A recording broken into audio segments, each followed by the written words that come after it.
Bueno, fue de público conocimiento, fue quizás una de las noticias más importantes que se generaron durante la semana pasada, todo lo que envuelve, todo el contexto que rodea al cantante Piti Álvarez. Recordemos que está acusado de haber matado a una persona, algunos decían en su momento mató a un amigo, bueno, él después se encargó en aclarar que en realidad no era un amigo, parece que era un vecino, lo iba en el 5º piso de un edificio y este hombre que falleció tenía a su hija en el 2º piso de ese mismo edificio. Bueno, Piti Álvarez se entregó, recordemos cuando ingresaba a la comisaría, lo abordaron los periodistas que se encontraban allí y él reconoció que él lo había matado y dijo claramente, era él o yo, y por eso lo maté.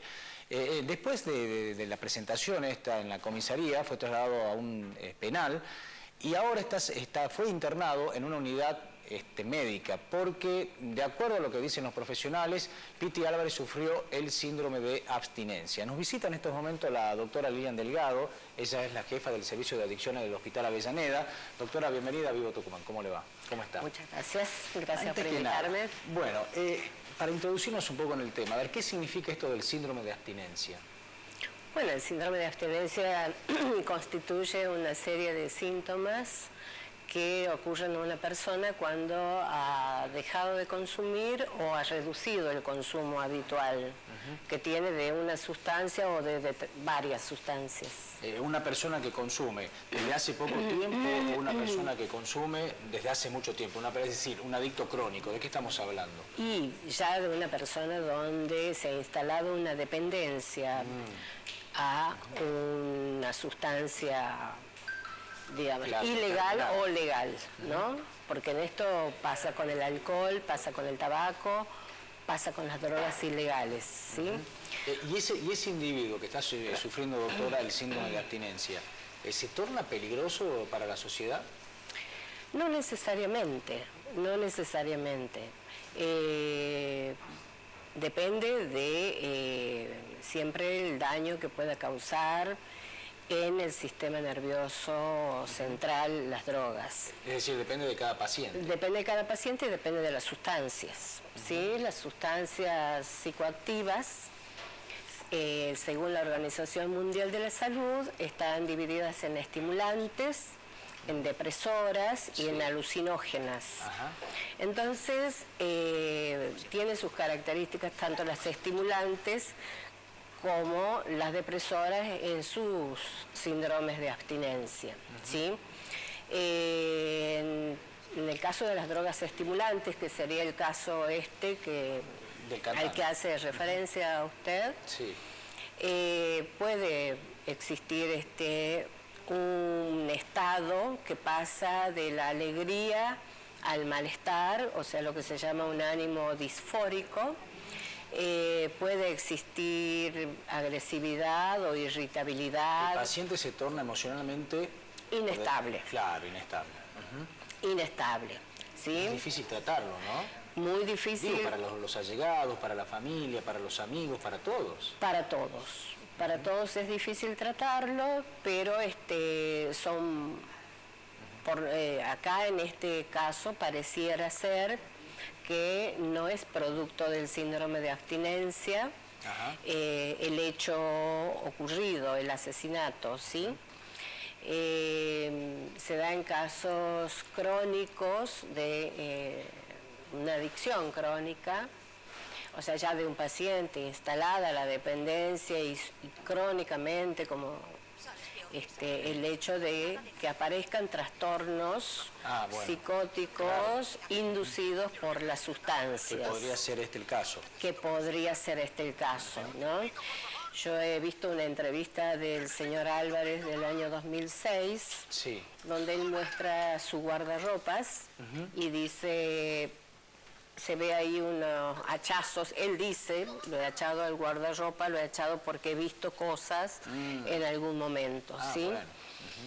Provoca alucinaciones, delirios. Exactamente, claro. exactamente. Que ahí se torna un paciente. Que se puede confundir, claro, ha sido un trastorno, por ejemplo, ya como tipo paranoide, donde él puede sentirse amenazado Él puede sentirse en Claro. un grado donde... Que puede haber ocurrido eso cuando enfrentó a esta persona. Puede Que dijo, haber era él o yo, Exactamente, directamente. exactamente. Bueno, también hemos visto entrevistas, veía una que le hizo Jorge Lanata, por ejemplo, que la pasó el domingo, era una nota del año 2012, una nota que le hicimos nosotros, que le hizo Mariana Pacífico en el año 2016. En esa nota del año 2016, a él, a Piti Álvarez, se lo ve muy lúcido, se lo ve bien, más allá de que tenía una personalidad muy extravagante, ¿no? Pero se lo veía bien dentro de todo, ¿no? Sí. Que, más allá de que le había confesado que era un adicto a las drogas desde hacía muchísimo tiempo. Claro. ¿Es recuperable este paciente, doctora? ¿Se puede recuperar? Habría que ver, habría que pasar todo el síndrome... Primero existen tratamientos, digamos. Existen tratamientos. Los tratamientos consisten primero en una desintoxicación, ¿sí? Una vez desintoxicado el paciente, sí, hay que esperar que haga un síndrome de abstinencia. ¿Ese es el periodo más complicado? Es un periodo complicado para el paciente y que generalmente se lo hace dormir para que no... Uno, porque requieren sedación y otro también para darle mayor confort. Claro. O para eliminar esto, ¿no es cierto? Tratar las alucinaciones, todo a lo que él está sometido y la angustia que le provoca. Entonces se lo hace dormido. El abogado decía, ¿no es cierto? Sobre este caso decía... Está dormido, está totalmente dormido, a mí no me permiten ingresar, no he podido hablar con él, etcétera. ¿Sí? ¿Y qué pasa ahí con la ley de salud mental, doctora? ¿Le brinda o no contención a este tipo de pacientes? Por supuesto que les brinda contención, ¿sí? Por supuesto que sí. Está a cargo siempre de un equipo interdisciplinario, la evaluación y el análisis o el diagnóstico de el diagnóstico y aparte la indicación en este caso y en muchos casos de internaciones de forma voluntaria y en el caso de que sea inmanejable la situación también de forma involuntaria. Aquí no tenemos centros de rehabilitación, ¿no? Es decir, de internación de pacientes así de forma involuntaria, acá en Tucumán. Sí, sí los tenemos. Sí, los tenemos a los hospitales monovalentes, tanto el Hospital Ovalle como el del Carmen, y eso para los casos de agudos. Agudos. Bien. Eso es el efector público de salud. Y en el privado tenemos las distintas clínicas, ¿sí? Doctora, y a ver, para ir cerrando, y hablando de esto, de los adictos y del síndrome de abstinencia, ¿cuál es la recomendación que le podemos dar a los amigos, a los familiares? ¿Cómo deben actuar? ¿Qué es lo que deben hacer? Y bueno, en primer lugar, consultar con profesionales y tratar de acercarlo al paciente, o al profesional o el profesional al paciente. Sí. Pasa también que se ve actualmente el efector público de salud está haciéndose cargo de muchos casos de pacientes, de personas con problemas de consumo. Se está haciendo cargo de muchos, digamos, casos que pertenecerían al sector privado, o sea, el sector de las obras sociales. ¿No? Sí. También se está haciendo cargo. Porque no llegan, lamentablemente. El efector público.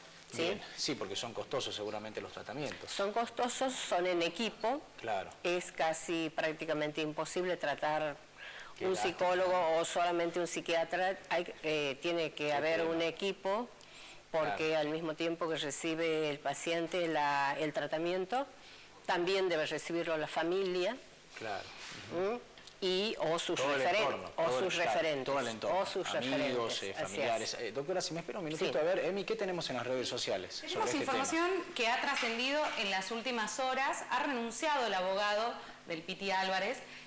Veamos en Twitter, duro revés para el Piti Álvarez. Renunció su abogado y esto se tradujo en los titulares de los principales diarios. El abogado de quien se trata de Sebastián Quejeiro renunció a la defensa del artista tras pedir su inimputabilidad, como hablaban con la doctora, ha renunciado y esto quedará entonces a cargo de un defensor público. Esto es lo último que ha trascendido en las últimas horas respecto del Piti Álvarez. Y bueno, también todos los fans lamentándose de la situación actual del Piti y la banda. Mirá. Qué lindo era verte en esos tiempos. Esta es la banda oficial de Viejas Locas, la cual integraba el Piti. Bueno, se quedó sin abogado. Bien, bueno, lo que pasa que debe ser difícil, ¿no? Tratar con una persona así. Además, el abogado en algún momento estaba justamente negociando, entre comillas, ¿no? Nunca es innegociable, la verdad, la entrega de una persona que mató a otra, pero negociando, entre comillas, la entrega de Piti Álvarez, y mientras el abogado hablaba con los medios, Piti se iba a entregar creo que iba con su novia y el padrastro de la novia, después se bajó del auto, después decidió él entregarse por motus propios. Bueno, es complicado tratar, ¿no? Definitivamente con una persona así, pero la que contrató un abogado es la mamá de Piti Álvarez, claro. ¿Sí? Es decir, el abogado de la familia. Bueno, doctora, ¿algo más para agregar? ¿Algún mensaje para la sociedad con respecto a este tema que tan preocupado nos tiene a todos? No el de Piti Álvarez solamente, digo, el de la cantidad de adictos, que hay cerca de 2,5 millones, tengo entendido, en Argentina. En Argentina, sí. Es mucho, es preocupante la edad cada vez más jóvenes, ¿no? muy jovencitos, a veces de 8 o 9 años. Pero bueno, es como que nos preocupa ahora, pero hace años, claro, nosotros vemos niños inhalando en la calle, veíamos mucho más. Esos niños después han sido tomados por el Paco. También nos preocupan mucho las drogas ilegales, ¿sí? Y no las tenemos en cuenta las legales, como el alcohol y el tabaco, causantes de discapacidades, en el caso del tabaco. Y causan tanto daño como las drogas. Son drogas, nada más que también naturalizamos mucho.